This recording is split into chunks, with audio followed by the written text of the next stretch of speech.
July the 4th, 1990.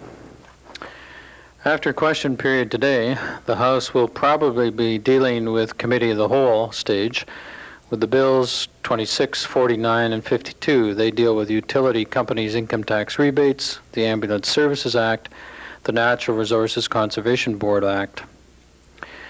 The House will probably sit again tomorrow, and there is some chance of being wrapped up tomorrow or by the latest on Friday. As soon as the House convenes today, we will be observing a moment of silence in memory of Merv Leach, who was the Attorney General and the Provincial Treasurer and the Minister of Energy during the Lougheed years. Merv will be buried today in Calgary.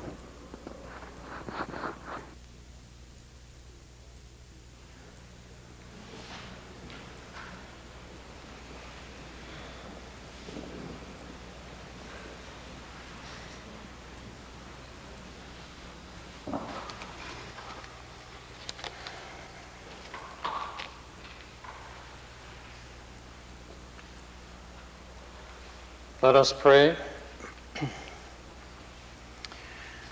Earlier this morning in Calgary, I had the honor of conducting the interment service for one of our colleagues, the Honorable Merv Leach. Later this afternoon at Christchurch in Calgary, a special memorial service will be held. Merv Leach was first elected to the legislature in 1971 and served until 1982 as the member for Calgary-Egmont. While in government, he had the position and he served these various offices with great distinction: the Attorney General and Provincial Secretary, the Provincial Treasurer, the Minister of Energy and Natural Resources. Those of us who were fortunate enough to know him, however briefly, realized he was a man of great talents, but above all, he was a very humble and good person. Let us offer unto God our thanksgiving for the life of Merv Leach.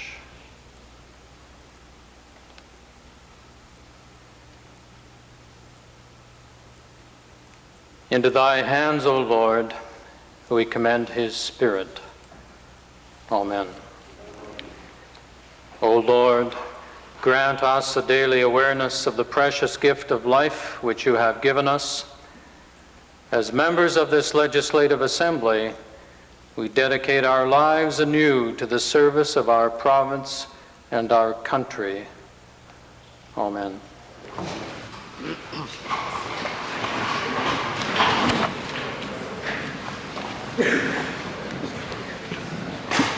Introduction of visitors. Presenting petitions. Westlock Sturgeon. Mr. Speaker, I'd like to present a petition from over 500 young people in northern Alberta proclaiming their belief that life begins at the moment of conception and should be completely protected from its beginning until its completion. They strongly encourage all efforts by both federal and provincial governments to increase both financial and social support for all those individuals affected by pregnancy before, during, and after the birth of the child. Thank you. Reading and receiving petitions. Presenting reports by standing and special committees. Notices of motions. Introduction of bills. Tabling returns and reports. Minister of Forestry, Lands and Wildlife. Mr. Speaker, today I announced the new forest management public involvement process, and I'm pleased to file with the Assembly 4 copies of a package which includes a brochure on forest management planning, a brochure on integrated resource planning, a news release, and a copy of remarks I gave at noon today. Deputy Premier. I wish to table reply to order for return 201.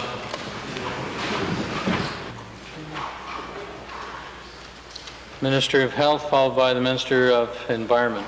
Mr. Speaker, I'm pleased to table the annual report of the Public Health Advisory and Appeal Board for the period August 1 to July 31, 1989. And I'm also tabling the financial statement of the Foothills Provincial General Hospital for fiscal year ended March 31, 1990.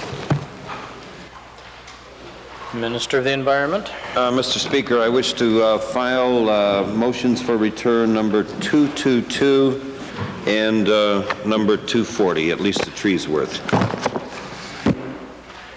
Edmonton Centre.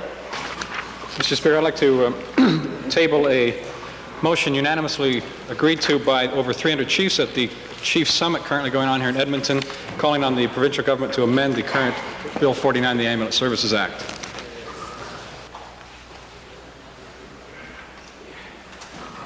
Introduction of special guests. Minister of Public Works, Supply and Services. Mr. Speaker, it's my pleasure today to introduce three distinguished gentlemen to you and the members of the Assembly. These gentlemen are from the Municipal District of Sturgeon. They are in the Members' Gallery. We have Reeve Frank Schonenberger, Municipal Administrator Gilbert Bodez, and Larry Kirkpatrick, who's the Assistant Administrator. Mr. Speaker, I'd ask these guests to rise and receive a warm welcome to me, please.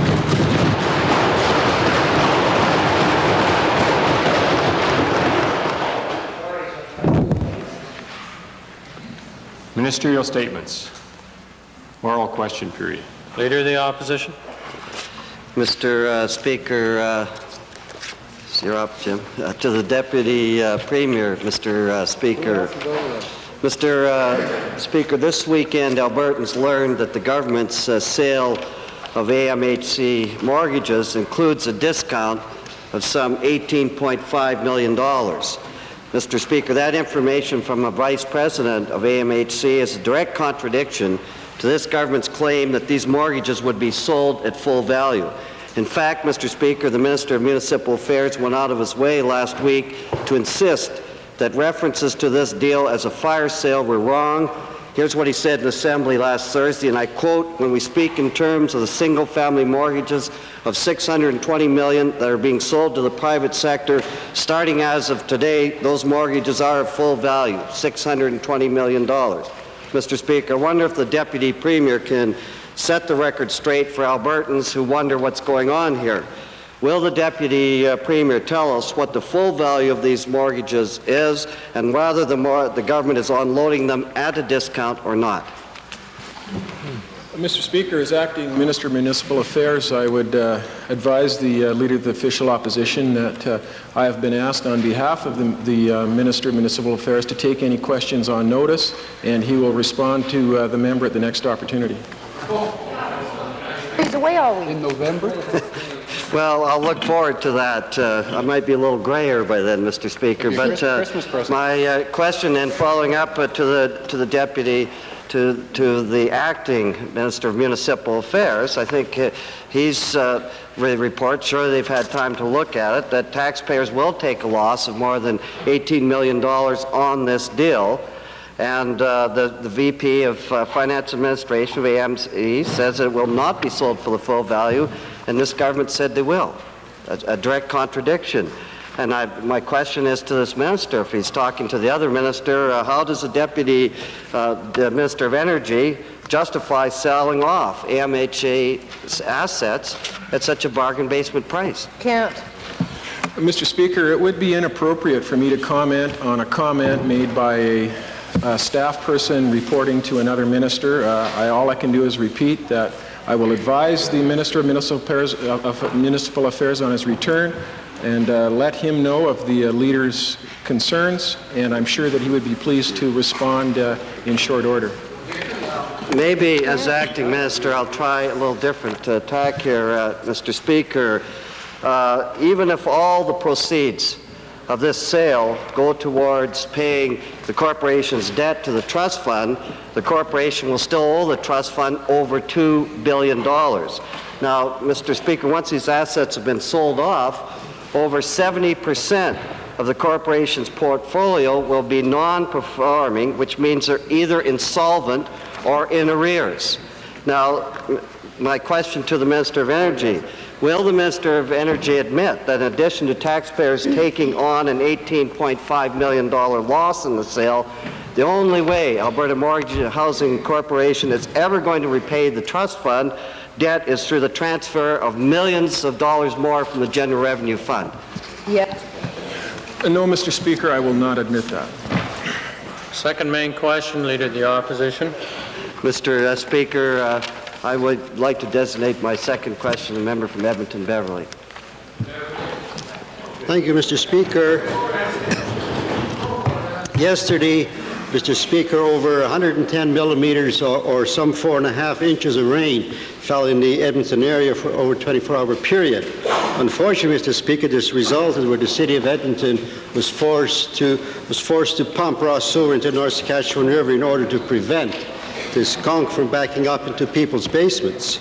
Because of poor planning, Mr. Speaker, the President, Mayor, and City Council have inherited a problem that is going to be very expensive to repair. Now, my question to the Minister of the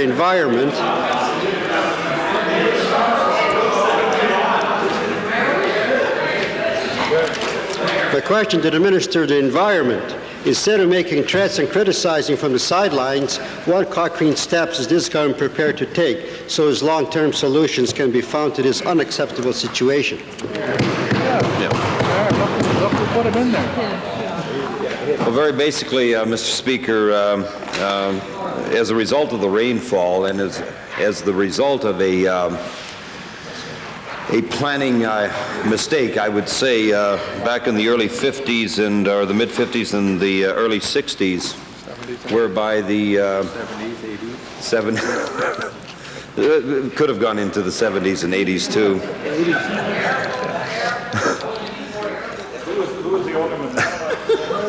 There is a problem that results in storm sewage being combined with sanitary sewage, and the sewage treatment plant, especially in the city of Edmonton, not being able to handle it. And we have to issue a letter of permission to allow the city to discharge raw sewage into the North Saskatchewan River. The situation, Mr. Speaker, can't go on forever, and we have asked the city of Edmonton for an action plan as to how they're going to deal with this particular problem, understanding the problem is not that of the Alberta government, although we are willing to assist if we have a reasonable proposal before us. Right now, we have a number of options under consideration. We have been working with the city. I will today apologize to the mayor. It becomes very, very frustrating to me when we have to issue these letters of permission, and it's a state of affairs that should have been cleaned up many, many years ago, Mr. Speaker, and unfortunately, whenever this happens, I get a lot of nasty letters from the people who have to cope with this situation downstream. Well, Mr. Speaker, given that the Minister's Department is responsible for protecting water quality in the North Saskatchewan River, and given that dumping raw sewer into the river is clearly unacceptable, certainly we all agree with that, regardless of how dilute it might be, what kind of financial support is the government willing to give the City of Edmonton to help to clean up this act? Well, great, you can thump all you want, because the problem is anywhere from a $200 million problem to $1 billion problem. And it's not a problem that was brought on by the government of the province of Alberta. It was a problem that was brought on by the municipal councils of the day and subsequent councils who failed to correct the problem. Now, well, no one is pointing any fingers at all.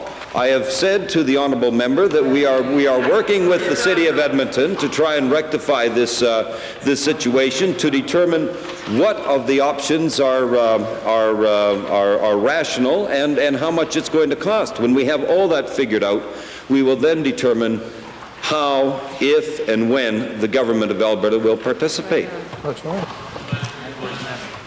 Well, Mr. Speaker, one of the uncertainties facing the City of Edmonton at the moment is the fact that the provincial government has failed to set a water quality standards for the North Saskatchewan River, and that's part of the problem. Now, to the Minister, given that it's impossible for the city to design and upgrade its sewer system if it doesn't know what the quality standards are, and expects to meet these standards, will the Minister commit to setting such standards and work cooperatively with the City of Edmonton to meet them? Well, Mr. Speaker, there are standards relative to the emission of effluent from a sewage treatment plant. For instance, we just filed some 14 charges against the city of Lethbridge for a violation of their particular standards. That water was clean. In this particular case, in the case of Edmonton, they do apply for and receive a letter of permission to discharge to exceed their limits. Now, there's another solution to this. And I don't know where the honourable member lives, but maybe he lives in one of those houses that has a combined sanitary and storm sewage runoff. What we can do is we can block the system. We can block the system, and he can live with all that stuff in his basement. Calgary Buffalo. Thank you, Mr. Speaker.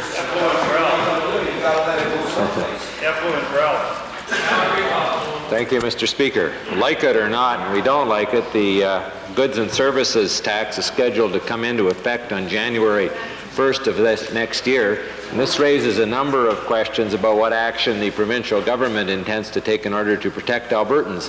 My first question is to the Minister of Social Services, and it relates to the intention of the federal government to provide a minimum of $190 a year for credit in respect of the goods and services tax to lower income individuals. I'm wondering whether the minister will make a commitment that this goods and services credit to be paid by the federal government will not be deducted from social service or ACE payments, but will go to the full benefit of the individuals involved in order to compensate for the increased cost of the goods and services tax.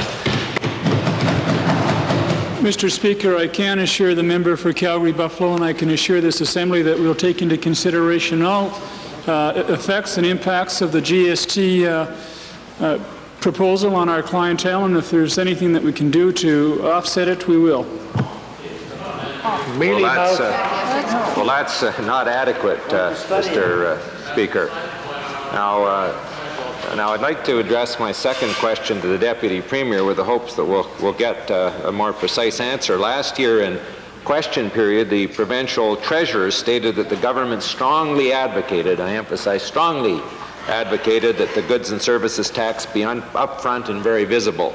Since the federal government is not requiring that the goods and services tax be revealed, and in light of the provincial treasurer's statement that it should be visible, will the Deputy Premier undertake on behalf of his government to bring forward provincial legislation requiring that the tax be disclosed in transactions in this province?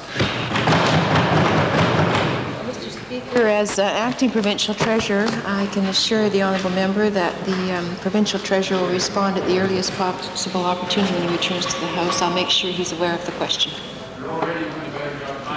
We're batting 1,000 here.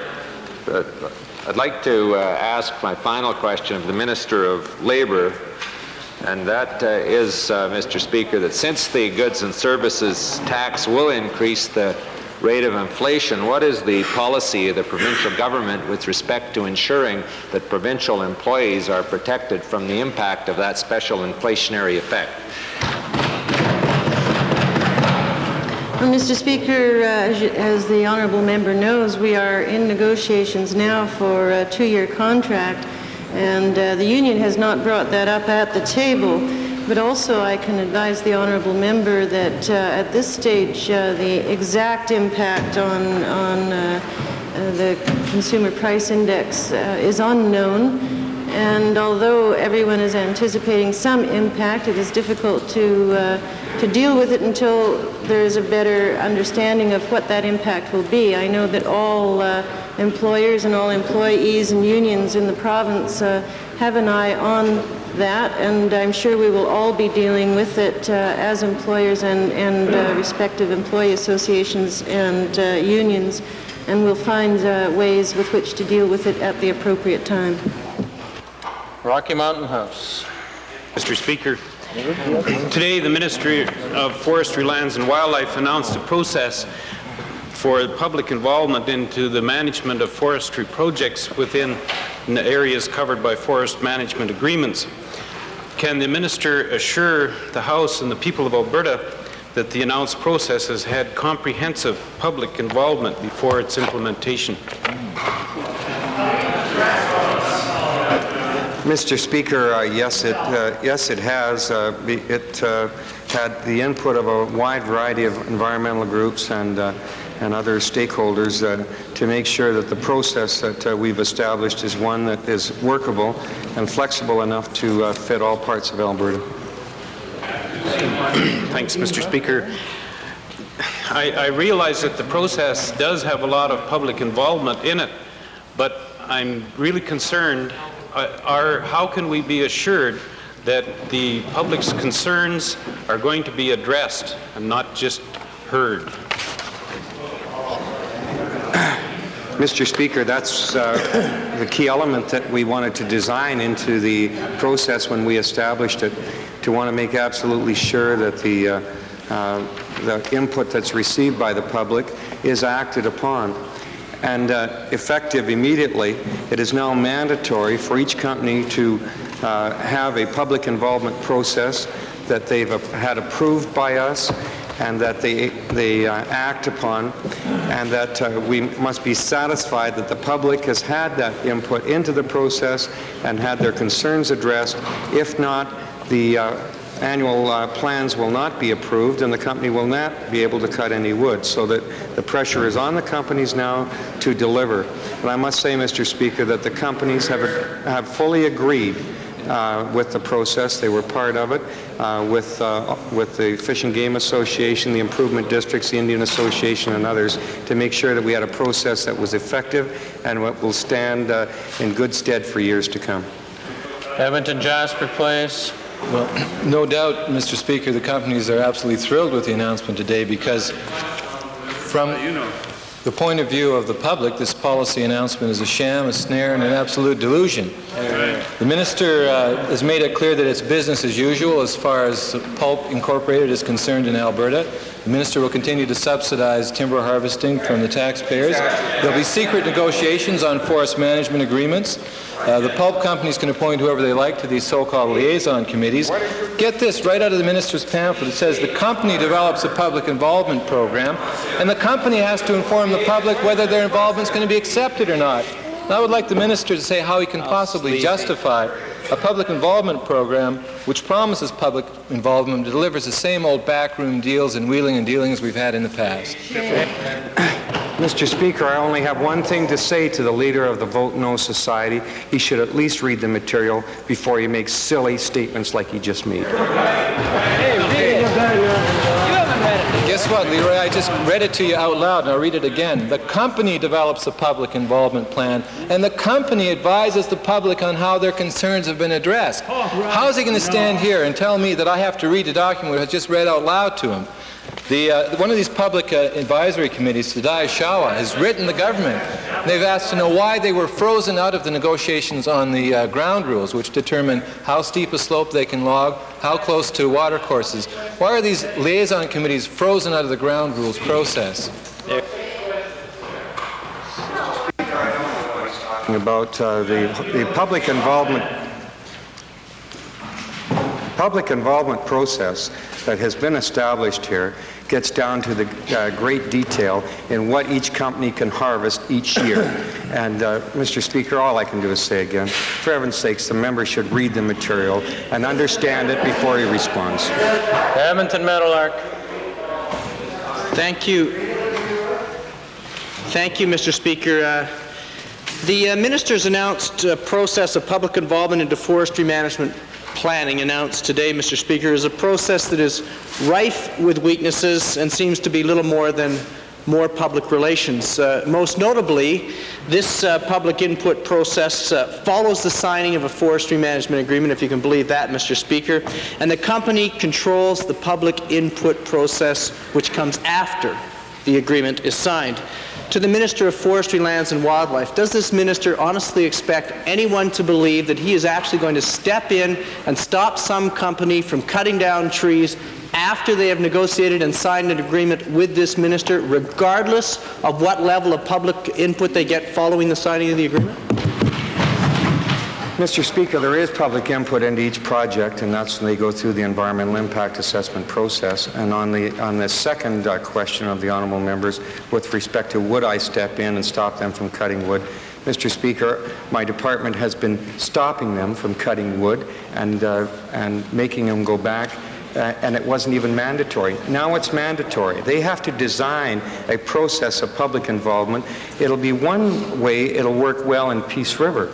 That same process won't work well maybe in Sundre. They have to adapt that. We are going to work with each of the companies. We'll monitor each one of them. If we're not totally satisfied that they have had public involvement, address the concerns that have been identified, they won't get the permit to cut wood in the next year. Mr. Speaker, it's mandatory. I intend to enforce it. Mr. Speaker, given that the minister continues to state that he consulted Native groups before he established this process of public involvement, why would it be that Native groups have not been listed in this key brochure or important brochure as one of the key participants in the forestry management planning process? And what guarantees can he give us and Native groups in this province that in fact they will be involved in each step of the way in this public input process? Mr. Speaker, the honourable member is quite right. The Natives, the Indian Association of Alberta and the Media Association of Alberta certainly should be involved. And the focus group that I established to go over the management process that we had designed to make sure that it was workable and was proper, that group included the President of the Indian Association of Alberta and the President of the Media Association of Alberta to go through it. As well, there is an environmental liaison committee that's already been established at Daishawa. They have asked for the Native input into that liaison committee, which has a wide variety of the stakeholder user groups on it. To this point, the Natives have not come forward and recommended any names or attended any meetings, but the opportunity is there if they do decide to do so. Calgary Bowl. Mr. Speaker, my question today is for the Minister of Advanced Education. Mr. Minister, there was a lineup of over 200 potential students outside the Registrar's office at SAIT in Calgary for most of this past long weekend.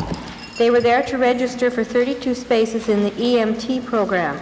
Could the Minister please explain why this camping out was necessary?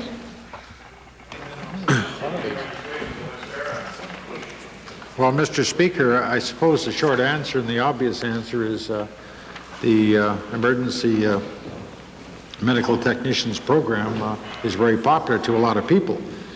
How SAIT or any other institution, because we have that same program with computer-assisted learning at many locations in Alberta, I guess SAIT rates very high, and people decided that they wanted to go to SAIT. The opportunity was offered either to register in person or by mail, and I guess recognizing the policy of first come, first served, they decided to line up, Mr. Speaker. Thank you, Mr. Speaker. As this system of registration seems to not guarantee the best quality of student for the paramedic program by virtue of the first come, first served policy, has consideration been given to a change in the process?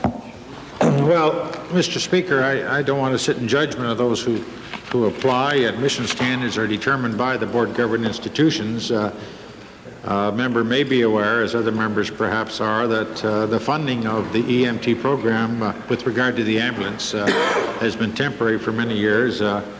This year, my department has now made that permanent in terms of funding, and I am advised, as a result of the question from the member for Stony Plain, that SAIT in future will adopt a different system now that the funding is in place for the continuation of the program. So I would suggest, Mr. Speaker, that problem as regards SAIT, although it's their jurisdiction, I would advise the House that in my judgment that problem is now resolved. Edmonton Avonmore. Thank you, Mr. Speaker. My questions are to the Minister of Health. Last Friday, the Minister of Health tabled a report from her Policy Advisory Committee on the proposed Alberta Family Life and Drug Abuse Foundation. Mr. Speaker, substance abuse is not new in Alberta, and in fact, the Alberta government has in place 2 acts governing research and treatment programs.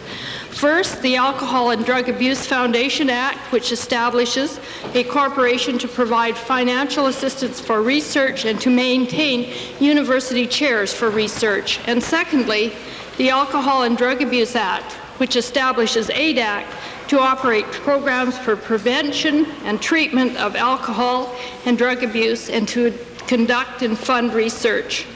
My question to the minister is, in view of the fact that these acts have been in place for a decade, will the minister tell this Assembly what is new in these recommendations that already hasn't been covered?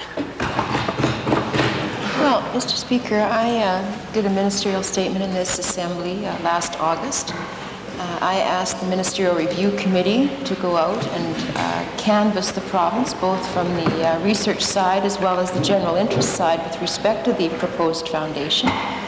That committee has now made its report to me. I thought it a courtesy to the House to table the report, and it will be part of the information base that government will review in a very thorough review of the issue before responding to the House in the form of legislation. The earliest that I would see legislation coming forward would be the spring of 1991. Mr. Speaker, even though the Commission acknowledged the widely complimentary public perception of ADAC and the fact that ADAC educated the Committee on Substance Abuse in Alberta, the underlying tone of the report suggests that ADAC is not addressing the needs of Albertans. ADAC, in fact, recently has suffered funding cuts. My question to the minister: what guarantee can the minister provide that the Family Life and Drug Abuse Foundation will not assume some of the responsibilities so effectively shouldered by ADAC and thus weaken ADAC's active and effective role in addressing the substance abuse in Alberta? Mr. Speaker, I think we as Albertans and certainly as legislators are all exceedingly proud of the role that ADAC has played in our province. And I am pleased to join in that applause, Mr. Speaker. But I guess the honourable member points to some of the issues beyond what ADAC is currently doing, some of the issues which have been identified by the committee itself. And as for reasons for the recommendations that the committee has given to me as minister, I am not going to try and second-guess the reasons for the committee. The only thing I can tell and assure the honourable member is that the review will take place in the atmosphere to complement as opposed to make any difficulty for the role of ADAC. And certainly that's a commitment that we make not only as a government, but I would make as minister. And to ensure that we're using the resources in Alberta and the proposed fund in the most effective way. That review will continue. And as I say, the earliest it would come back to this Assembly would be spring of 91. Edmonton Goldbar.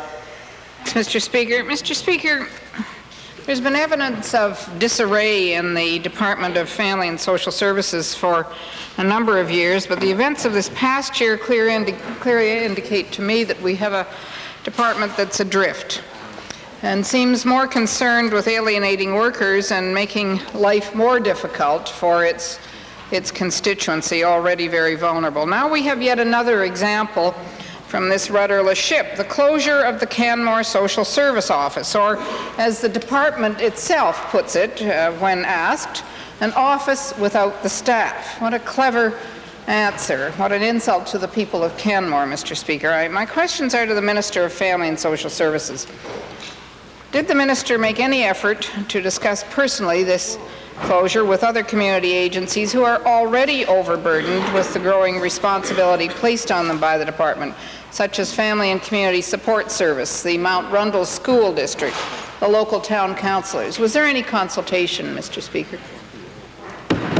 Mr. Speaker, the Canmore office is not being closed.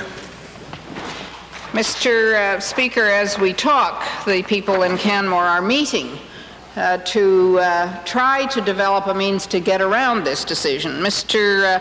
Speaker, will the minister then undertake to provide increased resources and support to family and community social services in the community, to the local school boards who are undoubtedly reeling from the impact of already overburdened workers? Will he at least sit down with them and talk about how he can relieve their overburdened situation?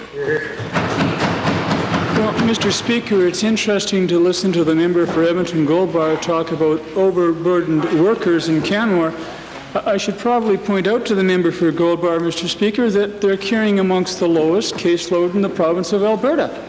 But having said that, Mr. Speaker, again, I would want to say that, yes, we're very interested in continuing to work with the community. The member for Banff Canmore has been in my office on many occasions to talk to me about the needs in Canmore and to talk to me about that office in particular. All I can say is that we're going to continue to man that office at a level consistent with the caseload in the Canmore area, that we're going to continue to work with residents, with community agencies, with school boards, with other concerned citizens in Canmore, as we have done in the past. And I'm going to continue to work, of course, Mr. Speaker, goes without saying, continue to work very closely with the member for Banff Canmore, who has put forward some very persuasive arguments on behalf of the situation there on many occasions. Drayton Valley. Yes, Mr. Speaker. My first question today would be to the Minister of Agriculture. In view of the very wet conditions that have prevailed in central Alberta foothills, both last fall and this spring, and with the advent of more moisture in the last 2 or 3 days, I would like to ask the Minister if he is monitoring the unseeded acreage in that area with an eye to providing some kind of assistance to the farmers and ranchers all along the central Alberta foothills.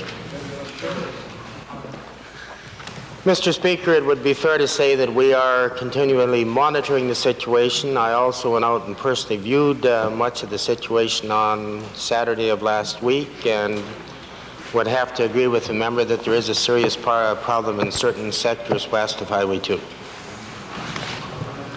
Supplementary, Mr. Speaker, would be to the Minister of Public Works, Supply and Services. When we hear what kind of damage is done in the city of Edmonton with a small shower, when you look at the area southwest Edmonton where we had from 7 to 10 inches and in some places 11 or 12 inches of rain in the last 24 hours, there has been some disaster areas proclaimed. There's been disaster flooding, and a lot of people have suffered hardship, not only publicly but on private property.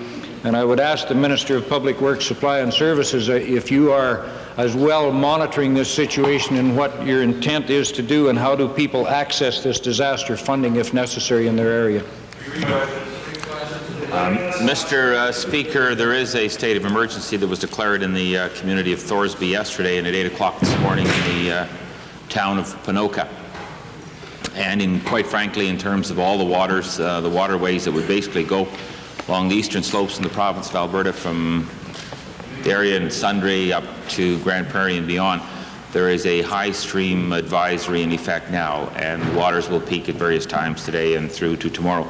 What has to happen, Mr. Speaker, is that municipal authorities will respond. They're all trained and responded very, very well in terms of all the events that have occurred in the last several months. And as soon as the waters subside, there will be an assessment made. That assessment will be made by the local authority. And in the case of assistance, the government has asked all local municipal governments to do what they have to do to protect life and to protect property.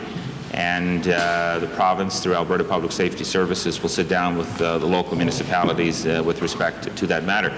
If individuals have been affected, Mr. Speaker, the first thing that they should do is contact their insurance company to ensure that they do have adequate insurance and access it in that particular way. Second thing that might happen is that individuals might then contact their local disaster assistance officer in each of these various municipalities throughout the province of Alberta. Edmonton Kingsway. Mr. Speaker, to the Deputy Premier, the Mulroney government has refused to monitor the effects of the free trade deal with the United States and is now refusing to make any public statement of its tacit approval for the Mexico-United States free trade deal that's being negotiated. Given the warnings of the Washington Institute of International Economics of the dangers to both Canada and the United States of Mexico's huge supply of cheap labor in any continental trade alliance, what steps is the Alberta government taking to protect Alberta's workers and small businesses as we rush headlong into a continental free trade bloc? Well, the honourable member for Edmonton Kingsway is, as usual, running ahead of himself and in circles. Mr. Speaker, it's quite clear that discussions which have been suggested by the President of Mexico to the President of the United States and taken up in some measure there relative to the potential discussions may indeed have a considerable impact on Canada should they come to fruition. However, it's a very long leap indeed to suggest that such discussions are going to, in fact, result in a free trade agreement between Mexico and the United States. I think it's significant to note that the Honourable the Minister responsible for international trade has indicated clearly that Canada should be very much involved in any discussions which do take place, if and when they do commence, and that it would be extremely important to involve the provinces in discussions relative to any such developments. There is, of course, a continuing committee of ministers responsible for international trade, which meets on a regular basis, and I attend those meetings, and I can assure the honourable member and all members of this Assembly and Albertans that Alberta will watch this matter with a great deal of care to make sure that if developments are taking place, the interests of Albertans will be looked after. Sold out again like last time. Mr. Speaker, my second question is to the Minister of Energy. The Alberta government has been promising ever since deregulation and the free trade sellout that the American gas bubble would burst and that Albertans would get a decent return for our natural gas exports. Now, a senior official, Bob Lyman from the Department of Energy, has stated his concern that Mexico may be able to supply the California market cheaper than we can. What steps is the minister taking to protect Alberta's energy companies and the Alberta Treasury from this new threat? Mr. Speaker, the member in his question lacks the same knowledge as the person that made the comment in Ottawa. There is no way that the country of Mexico can compete with Alberta gas into Mexico. First off, the infrastructure has not been used for a number of years. Secondly, they have traditionally and intend, as I understand it, to use their natural gas for domestic consumption. The cost of investment to develop natural gas reserves in the Gulf would make it such that it would nowhere near be competitive with Alberta gas landed into California. Mr. Speaker, the states of Wyoming, New Mexico, and Texas can't compete with Alberta gas into California. So I don't know where he would get the idea, other than another uninformed source, that Mexico could compete with Alberta gas. Mr. Speaker, whether it's the gas industry or any other industry, Albertans will compete toe-to-toe in the U.S. market with anyone. Calgary Northwest. Calgary North. Thank you, Mr. Speaker. My question today is to the Minister of Career Development and Employment. Good day, sir. My question is regarding the automotive industry. Apparently recently there's an acknowledged crisis in the automotive industry regarding a shortage of certified mechanics. The Southern Alberta Institute of Technology offers an apprenticeship program to provide training in precisely the area that we need more mechanics. Currently they accept 54 students per year and turn at least that many away again. My question is to the minister involved in charge of the apprenticeship program. Will the minister increase accessibility to the program, to the automotive mechanics service program, so that Albertans can have opportunities to create the jobs and get the jobs that are there, rather than allowing outsiders to come in and take those jobs away from Albertans? Well, Mr. Speaker, through to the Assembly and the Honourable Member, first of all, surprised me by the question, because just returned today and appreciate the question and with great interest. Yes, first of all, we are reviewing the concern.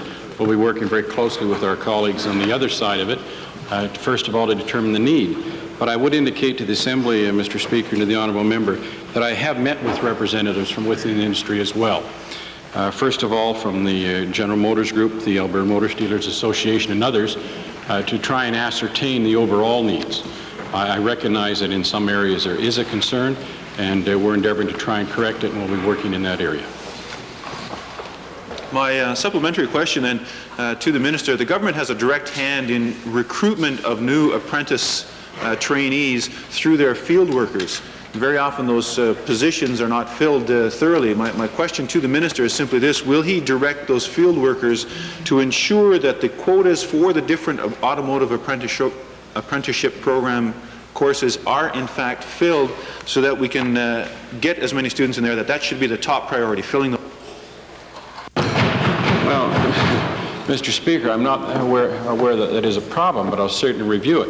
But I might indicate to the honourable member that just recently, as about 2.5 weeks ago, I was president with a group of students with a combined program under English as a second language and a group of foreign students who we specifically designed a motor trades apprenticeship program for.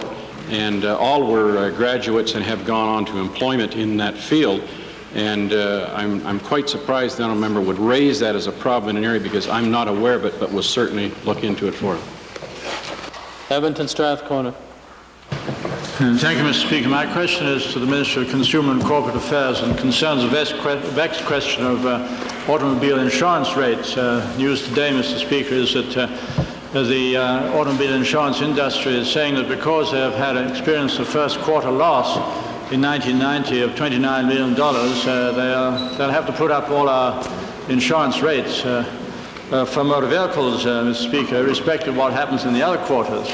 And my question, therefore, to the Minister is, how satisfied is the Minister that, in fact, Albertans have incurred greater losses or greater expense in repairing their vehicles, or is he perhaps suspicious that the insurance companies are taking the Alberta drivers for another ride and fattening their profits?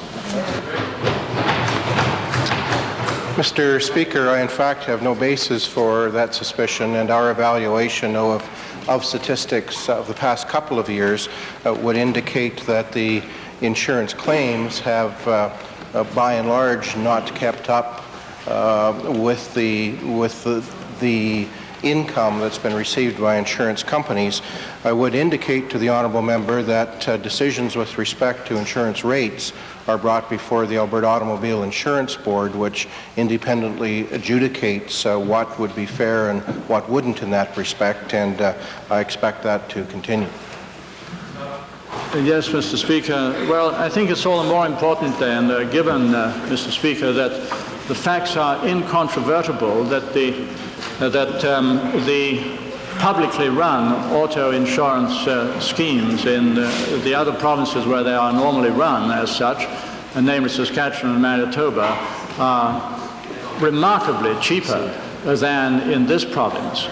That the Minister should cast off his ideological blinkers, if I can put it that way, and admit that the inherent efficiencies of simply cranking out the insurance with the license every year is so great that it transcends any advantage that one can get from a competitive market.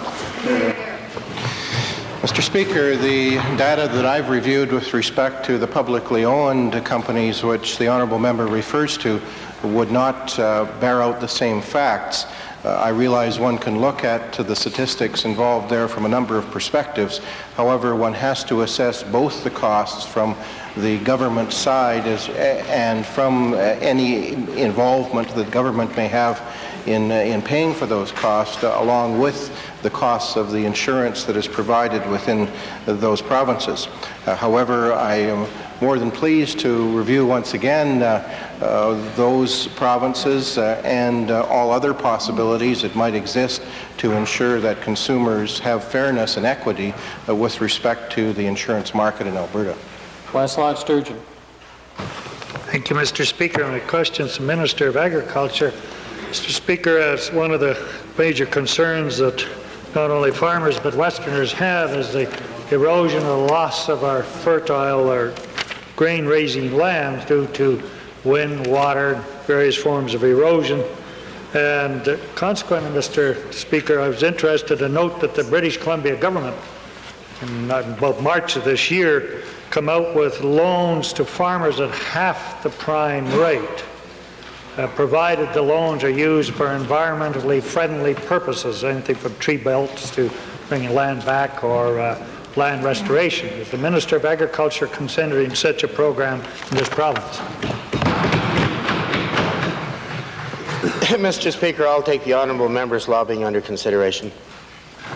Mr. Speaker, we all know what that means. It sort of disappears in the big 4-liter plastic jug. So may I transfer the next the supplemental to the Minister of Environment, who is responsible for land reclamation. If I may remind him, has he and his department, seeing that Minister of Agriculture is about 20 years behind time, considered the possibility of keeping up with British Columbia and making half-rate loans available to those farmers that want to environmentally friendly loans to restore the land? Mr. Speaker, I can't answer with respect to loans, but with respect to the environmental aspects of the question, we have now referred to the Roundtable on the Environment, a conservation strategy for the province which deals with this issue, along with other issues as it relates to conservation of our land.